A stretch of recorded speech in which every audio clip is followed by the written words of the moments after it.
Bueno, el segundo tema que vamos a ver en la clase de hoy eh, está referido a el fenómeno que recibe el nombre de separación de la capa líquida. Fíjense que el análisis que hicimos en la primera parte estaba enfocado exclusivamente en un objeto que es una placa plana con, digamos, el eje en la misma dirección que el sentido del flujo. Pero ustedes saben que en la vida real mayoritariamente los objetos no tienen esa forma, sino que fundamentalmente tienen volumen y formas curvas. Entonces, con el propósito de analizar qué es lo que sucede cuando un fluido circula alrededor de un objeto que no es plano, sino que tiene alguna curvatura, es justamente necesario considerar el fenómeno denominado separación de la capa límite. Entonces, vamos a analizar, vamos a analizar un fluido que está circulando alrededor de un cilindro, de la misma manera que hicimos el análisis cuando aplicamos el modelo de flujo invícido. Pero ahora vamos a aplicar el modelo de la capa límite, que como pudimos ver, es un modelo considerablemente más elaborado que el de flujo invícido y nos va a permitir calcular fuerzas de arrastre. Recuerden que dentro de las fuerzas de arrastre tenemos dos orígenes o dos aportes. Uno es la llamada fricción de piel, que va a estar siempre presente y va a ser función esencialmente de la superficie de contacto entre el sólido y el fluido.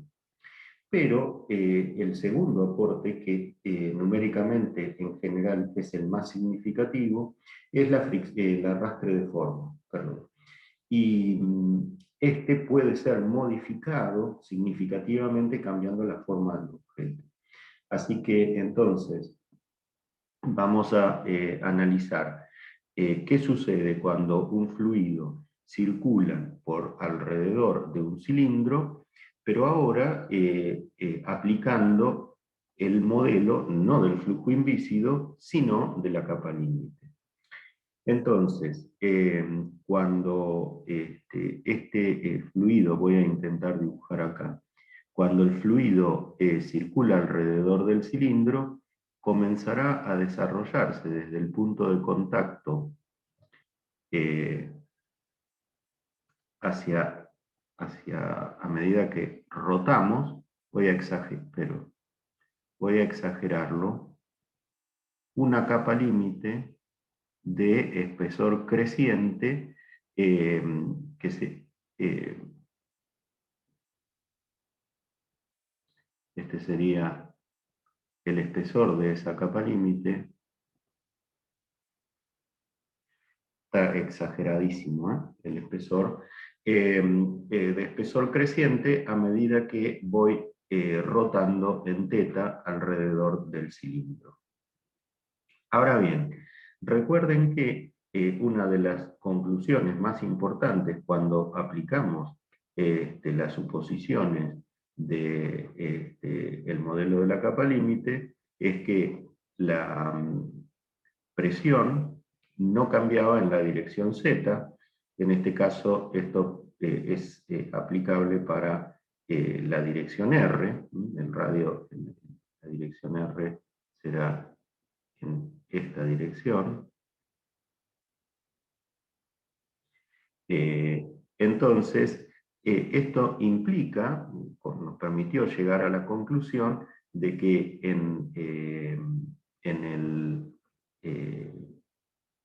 la variación de la presión dentro y fuera de la capa límite deben ser o debieran ser iguales. Ahora bien, como en el modelo de la capa límite se considera que por fuera de la capa límite el flujo se comporta como invícido, nosotros sabemos, cuando hicimos el análisis del flujo invícido, que la presión tenía una variación que era perfectamente simétrica, ¿se acuerdan? Con una forma de parábola, con valores máximos de presión en los puntos 2 y 4, y con un valor mínimo de presión en el punto 3. Entonces, en base al análisis que acabamos de hacer, dentro de la capa límite deberé tener una variación de presión, o debiera tener una variación de presión como la que existe fuera. Ahora bien, resulta que si yo analizo qué le sucede a un elemento de volumen que está circulando en una región bien cercana a la superficie del sólido, como este que les estoy marcando aquí, sobre ese elemento de volumen van a actuar dos tipos de fuerza. Por un lado, las fuerzas viscosas, que como siempre se van a oponer al movimiento, o sea, van a tender las fuerzas viscosas a frenar el movimiento del elemento de volumen, debido al roce entre ese elemento de volumen y la superficie del sólido. Pero por otro lado, actuando en sentido opuesto, se encuentran las fuerzas de presión. ¿Por qué en sentido opuesto? Bueno, porque cuando yo me muevo desde θ0 hasta θ90, sería en este primer cuarto del cilindro, esto también se cumple para una esfera. ¿Cómo cambiaba la presión? Bueno, la presión disminuía. ¿Recuerdan? Iba esta agrupación que habíamos armado aquí, iba desde 1 a -3, o sea, entre 0, θ0 y θ90, la presión está disminuyendo. Cuando yo me muevo desde 0 a 90, la presión disminuye. Entonces, las fuerzas de presión tienden a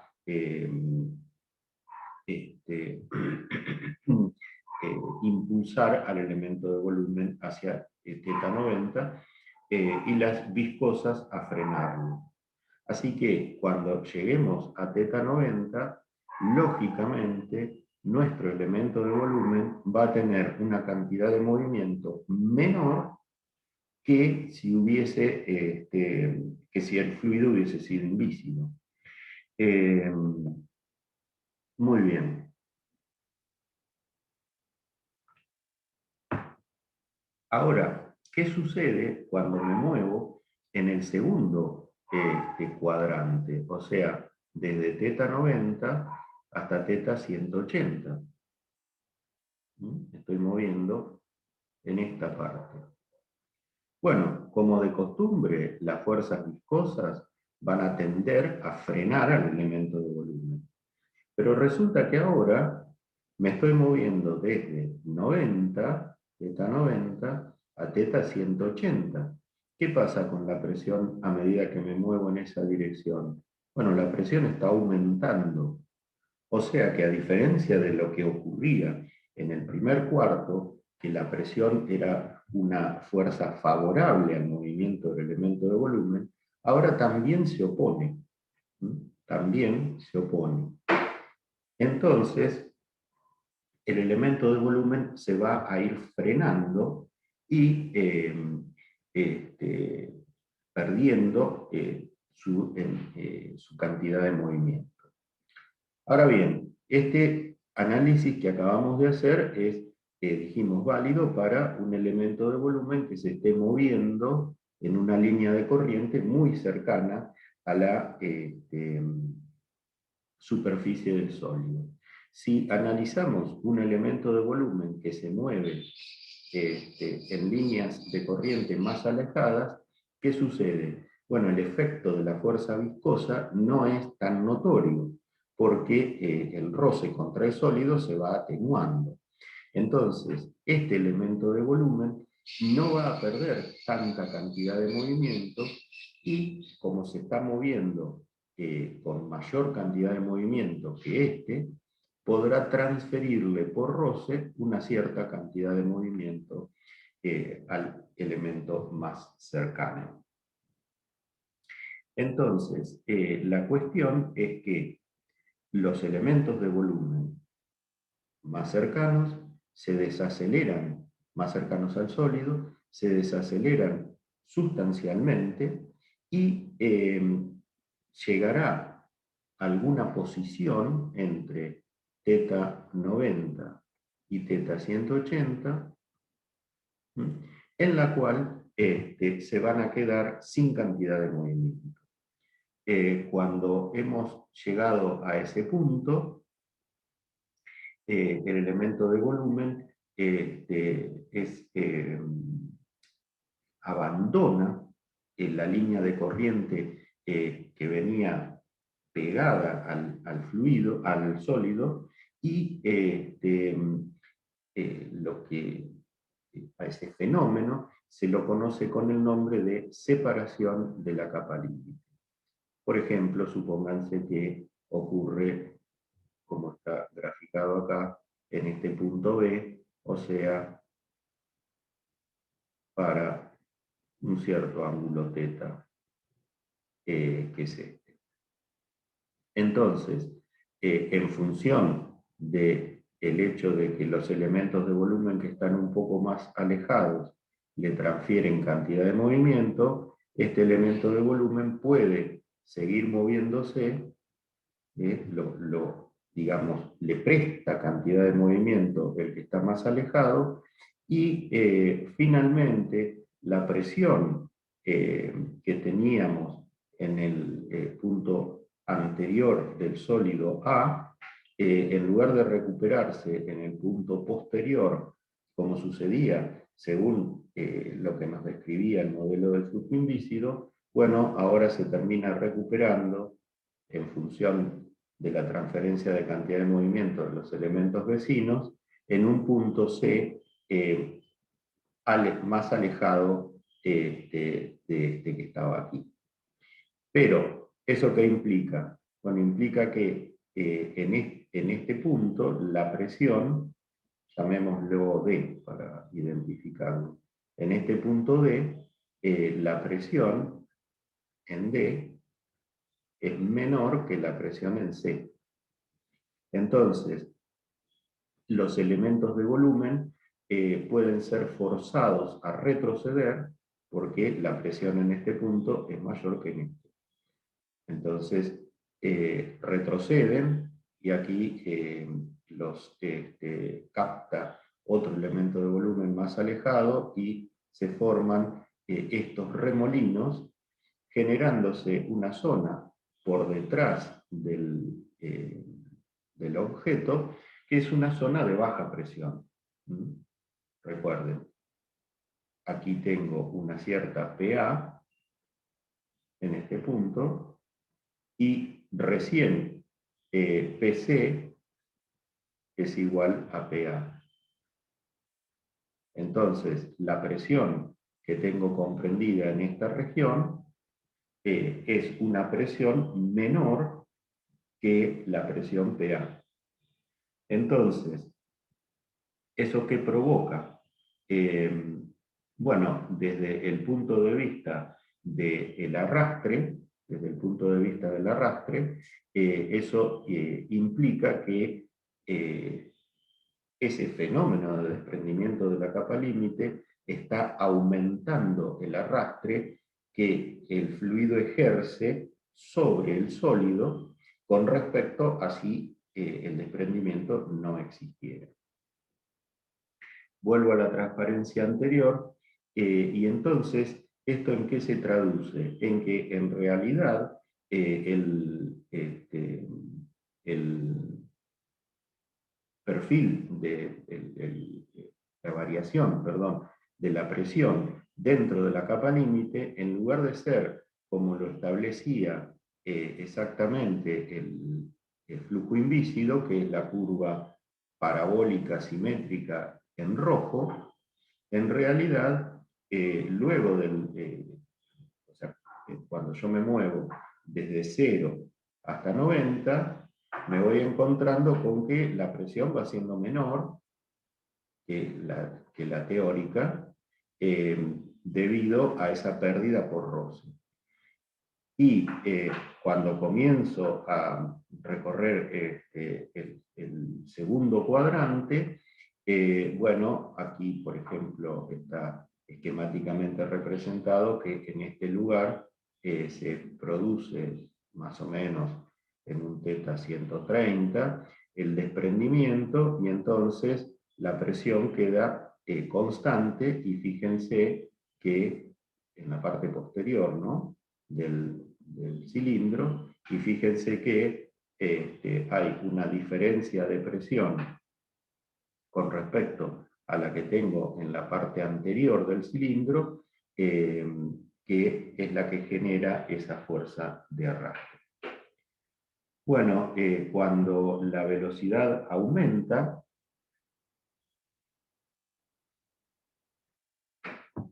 los efectos de las fuerzas viscosas se incrementan, por lo tanto, los elementos de volumen van a perder más cantidad de movimiento, y el punto de desprendimiento de la capa límite se corre, se desplaza hacia valores cada vez más pequeños. O sea, intento dibujarlo aquí. Supónganse que aquí tengo un cierto Reynolds donde se desprende en este lugar. Estos son los remolinos. Si aumento el Reynolds,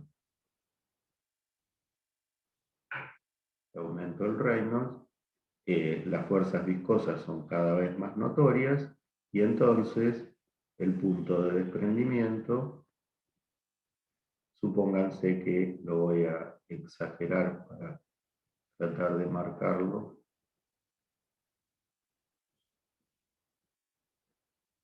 que ocurre muy cerca de 90, por ejemplo.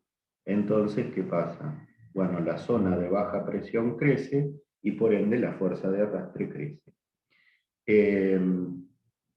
El valor mínimo que se ha visto experimentalmente, al cual se produce el desprendimiento de la capa límite, es de aproximadamente 80 grados. Estos torbellinos, también se ha observado experimentalmente que para Reynolds no demasiado elevados son estacionarios, o sea que se mantienen de manera simétrica, uno por encima y otro por debajo respecto del eje de simetría del sistema, pero si la velocidad se incrementa, los torbellinos se comienzan a inestabilizar, y uno de ellos pasa a ocupar toda la región, y luego el siguiente, el superior, invade la zona del inferior, y viceversa. Entonces, eso genera ondas de compresión y expansión, sobre todo cuando estamos en el aire, es lo que hace, por ejemplo, que en días de viento, en lugares donde no haya mucho ruido ambiental, el viento produce un zumbido cuando pasa por los cables de la luz. Aquí tienen esos vórtices que se conocen con el nombre de vórtices de von Karman. Esta es una foto que está muy buena porque es una isla que es muy pequeña y tiene una montaña. Prácticamente es como si la montaña ocupara casi toda la isla. Entonces, el fluido, cuando hay viento, por ejemplo, en esta dirección, el fluido hace este recorrido, y esta sería la montaña vista desde arriba, y entonces aquí están marcados por las nubes cómo se van generando los vórtices de von Karman, donde uno, digamos, invade la región del otro, y estos son zonas, les decía, de baja y de alta presión, o sea que esto genera un efecto idéntico al que se produce con una cuerda para generar sonido, ¿no? Bueno, fíjense que este fenómeno que acabamos de describir, de desprendimiento de la capa límite, ocurre en esencia porque los elementos de volumen tuvieron que vencer un gradiente de presión adverso. ¿Qué quiere decir adverso? Bueno, que se opone al movimiento, volvamos aquí, cuando el elemento de volumen tiene que circular en el segundo cuadrante del cilindro, se encuentra con que la presión va aumentando en la dirección del movimiento. Por eso se le dice que es un gradiente adverso de presión. La existencia del gradiente adverso de presión se opone al movimiento del elemento de volumen, es el generador del desprendimiento de la capa límite. Cuando nosotros teníamos una placa plana, no existe el gradiente adverso de presión, la presión no cambia con X, la derivada de P respecto de X es 0, y entonces, por ese motivo es que en una placa plana, con su eje de simetría paralelo al flujo, a la dirección del flujo, no existe desprendimiento de capa límite. Muy bien.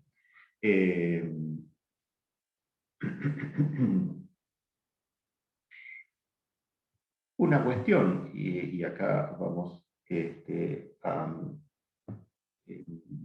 precisar un poquitito más el nombre del arrastre de forma.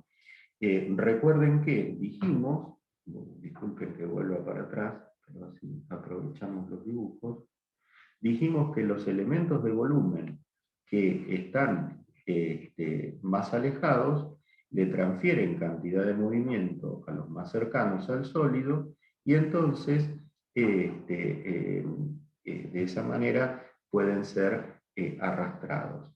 Ahora bien, si nosotros cambiásemos la forma del objeto, por ejemplo, dándole una forma como esta, ¿qué sucede? Bueno, sucede que este gradiente de presión, en realidad, en lugar de ser tan abrupto, uno lo puede hacer mucho más suave.